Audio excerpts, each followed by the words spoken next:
एक कहानी है कुम्हार की। कई सालों पहले की बात है।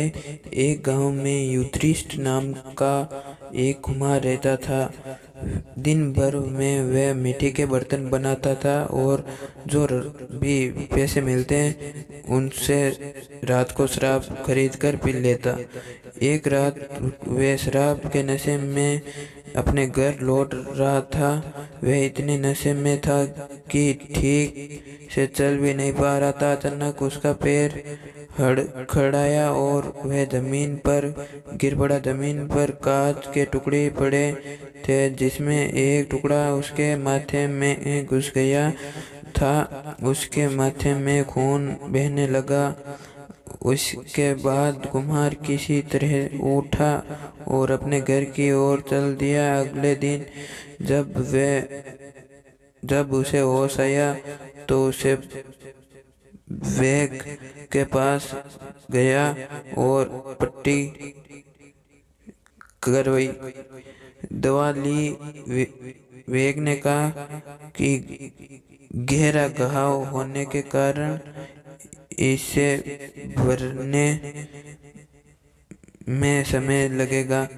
पूरा भर जाने के बाद भी इसे घाव का निशान नहीं जाएगा।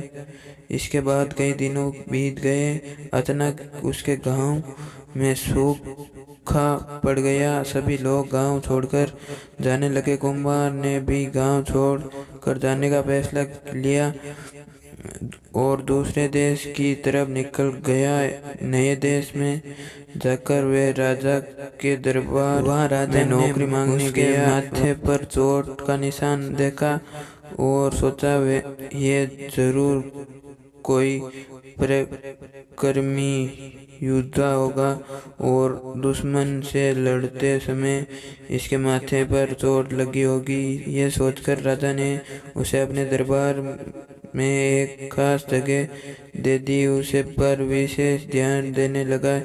ये देखकर राजा के दरबार में मौजूद राजकुमार, सेनापति और अन्य उससे जलने लगे। ऐसा कई दिनों तक चल रहा था। एक दिन शत्रु ने राजा के महल में हमला दिया। राजा ने अपनी पूरी सेना को युद्ध के लिए तैयार किया और उसने युधिष्ठिर से भी युद्ध में जाने के लिए कहा। युधिष्ठिर जब युद्ध भूमि की तरफ जा रहा था तो राजा ने उससे पूछा कि उसके माथे पर ये चोट किस युद्ध में लगी। इस पर कुमार ने सोचा कि अब वे राजा का भरोसा जीत चुका है और अब अगर राजा सच बता देगा तो कहीं समस्या नहीं होगी। ये सोचकर उसने राजा ने कहा, राजन, मैं कोई योद्धा नहीं हूँ, मैं तो साधारण सा एक कुमार हूँ। ये चोट मुझे किसी युद्ध में नहीं बल्कि शराब पीकर कारण लगी थी। राजा ने कहा, तुम जहाँ जितने भी वीर हो, पराक्रमी हो, रही है, कुल नहीं। तुम्हारी हालत शेरों के बीच रहने का युद्ध है की तरह। जो हाथी से लड़ने झगड़ने से बात करता है मैं तो जान दूंगा, लेकिन अगर राजकुमार को तुम्हारा पता चल गया तो वो मार डालेगा। इसलिए कहना है। इस कहानी में आप से क्या सीख मिली है? इस कहानी से ये सीख मिलती है कि इंसान को इसलिए ज़्यादा दिन तक छुपा नहीं सकते। एक दिन